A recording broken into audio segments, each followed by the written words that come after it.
The Holy Gospel of our Lord Jesus Christ according to Matthew. Glory to you, Lord Christ. You may be seated.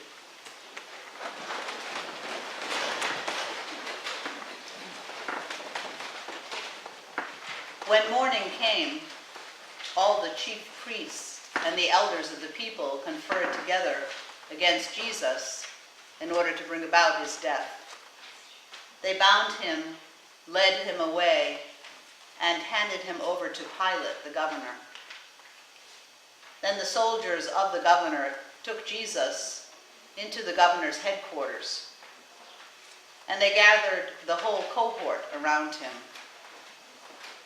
They stripped him and put a scarlet robe on him, and after twisting some thorns into a crown, they put it on his head. They put a reed in his right hand and knelt before him and mocked him, saying, "Hail, King of the Jews." They spat on him and took the reed and struck him on the head. After mocking him, they stripped him of the robe and put his own clothes on him. Then they led him away to crucify him. As they went out, they came upon a man from Cyrene named Simon. They compelled this man to carry Jesus' cross.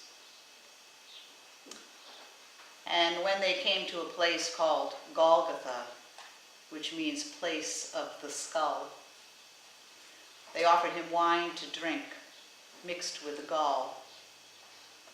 But when he tasted it, he would not drink it. And when they had crucified him, they divided his clothes among themselves by casting lots. And they sat down there and kept watch over him. Over his head they put the charge against him, which read, "This is Jesus, the King of the Jews." Then 2 bandits were crucified with him, one on his right and one on his left. Those who passed by derided him, shaking their heads and saying, "You who would destroy the temple and build it in 3 days, save yourself.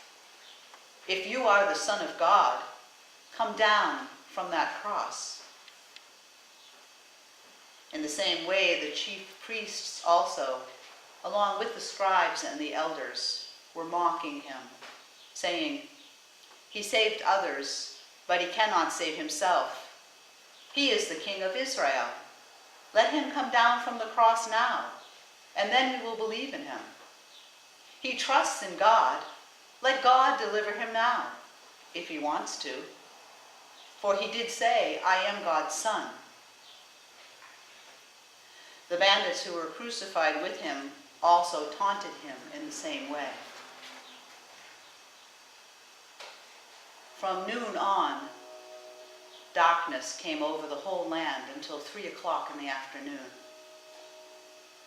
At about 3 o'clock, Jesus cried out with a loud voice, "Eli, Eli, lema sabachthani?"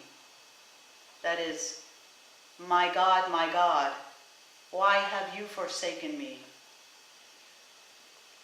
When some of the bystanders heard it, they said, "This man is calling for Elijah."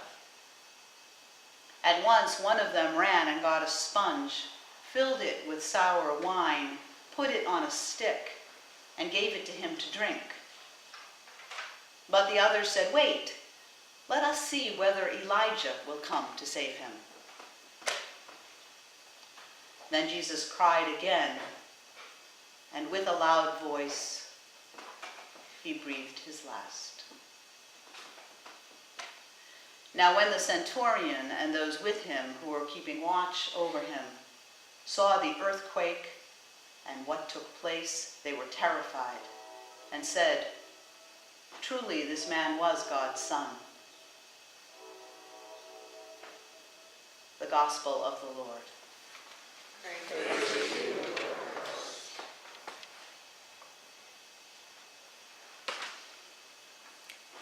In my homily this past Sunday, I said that it was easier and more spiritually productive to approach Holy Week with a particular question or emphasis or wondering.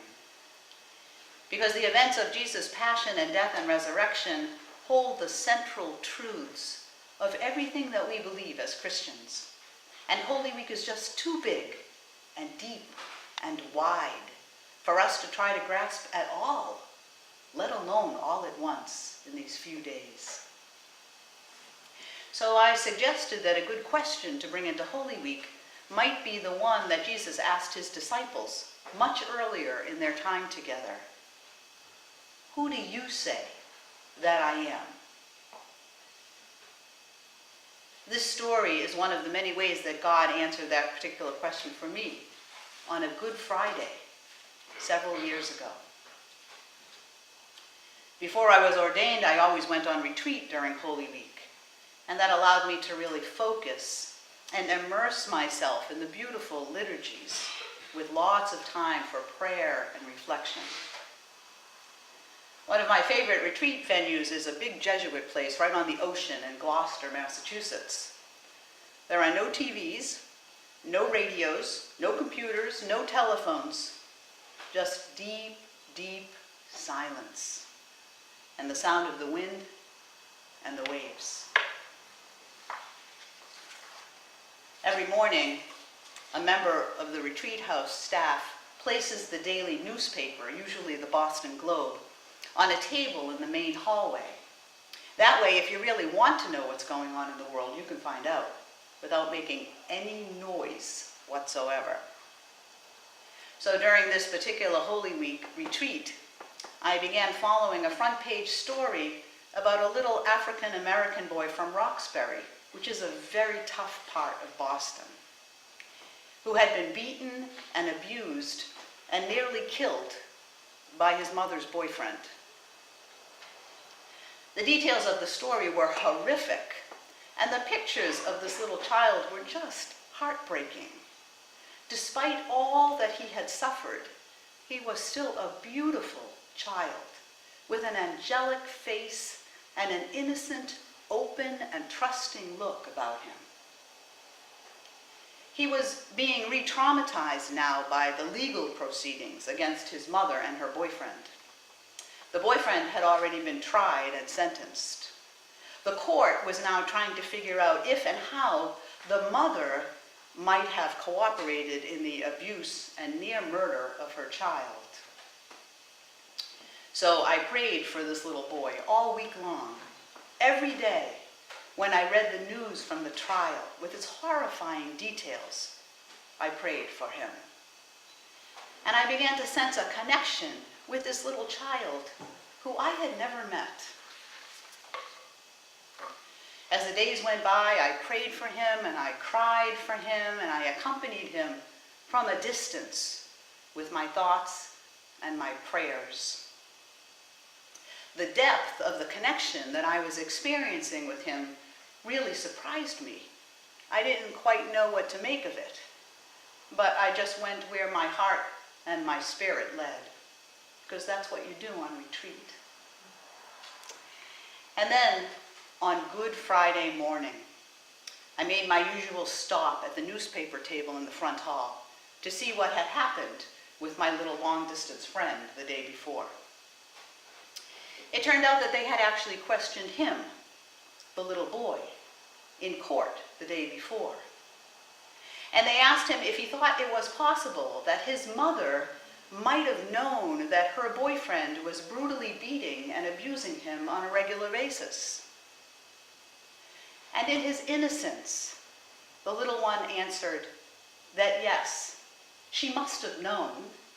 His mommy must have known what was going on because she would have seen his blood on the floor.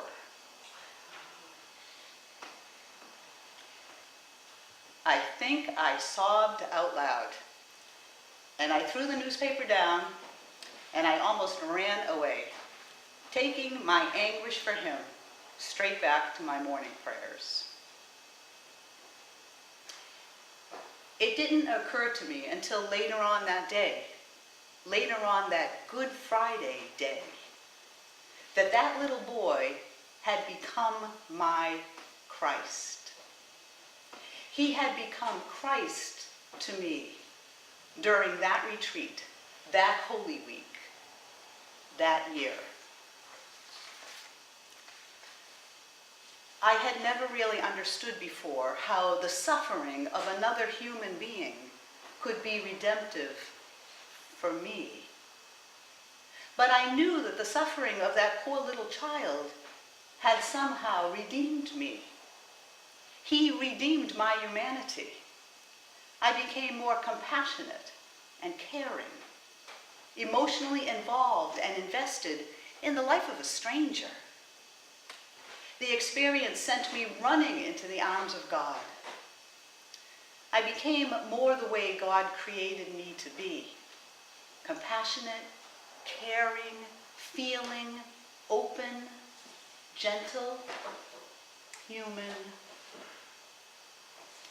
There was a very real way in which that little boy, who I never met and never will, saved my life. At least he saved some small part of my humanity. Here's the thing.